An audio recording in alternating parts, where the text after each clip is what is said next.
You know, there's a way the man's consciousness is built. The man's consciousness is built such that he has an active consciousness and a passive consciousness, or a subconscious aspect. A man's true life is in his subconscious. As you are seated here now, let me give you an instance.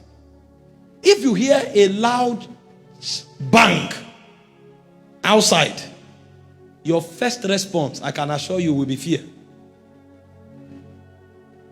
Before your brain begins to process what that sound is, who you are inside will respond before your brain responds. You hear a bang outside, fear, the fear that will hit you. If it is close, there will be chaos here. Before we say what is happening, some people will be standing at that door and they will start asking themselves how they got there. The reason is because that aspect of them that is not always expressive is the most powerful aspect of them. It is when things happen suddenly that you find their reality. As you are seated here now, if you come home and they just give you a bag full of money,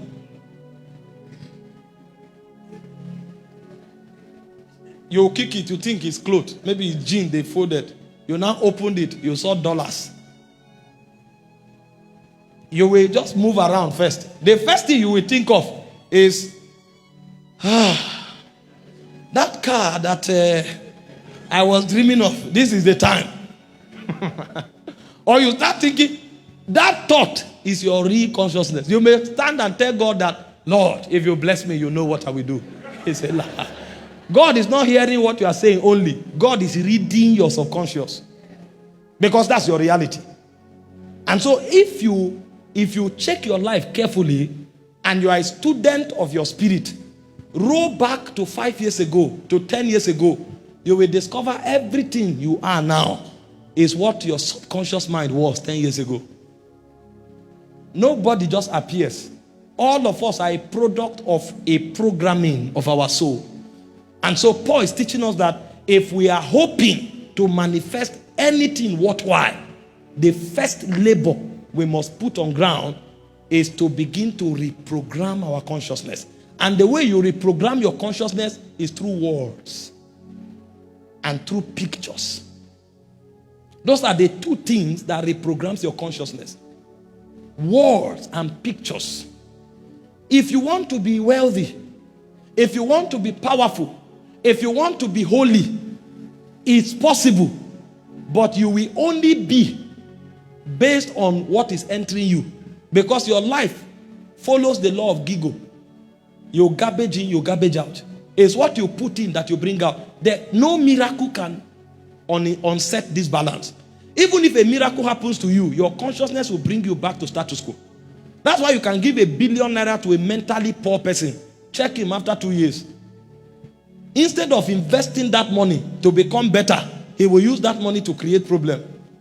He'll give 100 million to a poor man. He marries 3 wives immediately. That's where he will start from. And then he will go and buy 4 cars that he doesn't need. And each of the cars will be in millions. After 2 years, he will sell those cars and spend the money.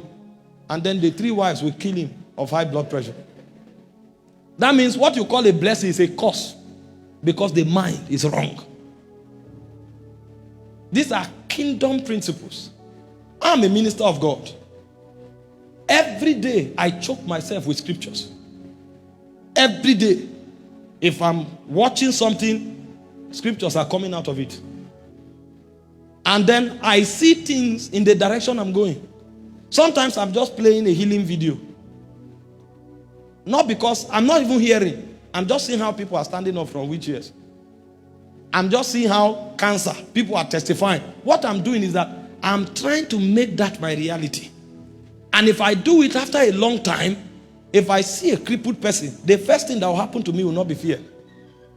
Because my mind absorbs this reality until it becomes my possibility. And if you do it for a long time, the people you are seeing doing it, they will leave the scene. You will start seeing yourself doing it. You are beginning to change your world. This is how manifestation comes. You are a businessman. If you are not looking at a godly businessman who is doing well, until you begin to think only possibilities, your mind will be a mountain you will never scale. Because the first law of manifestation is the law of consciousness. You are not who you say you are. You are who you think you are. Because as a man thinketh in his heart, so is he. Words are that powerful. Images are that powerful. Why do you think the people of the world are only interested in spreading negative news? That's why the world is going backward. Do something good, nobody wants to hear. But evil and negative news travels faster. Why do you think every item you want to buy today, you'll find naked people on it? They don't need to open a church of fornicators. They don't need to open an institution of liars. If you keep seeing naked people, after a while, your emotion will align. After a while, your thoughts will align. After a while, your words will align. And after a while, you'll begin to find yourself laboring so hard to do it. Nobody advised you into it. They showed you into it. And they talked you into it. Because your consciousness defines your essence. If your consciousness is different from what you say you are, or from your dressing, you deceived yourself. Because that one is not loud, but it's powerful. It can change you and it can define your essence. And so the first law of manifestation is the law of consciousness.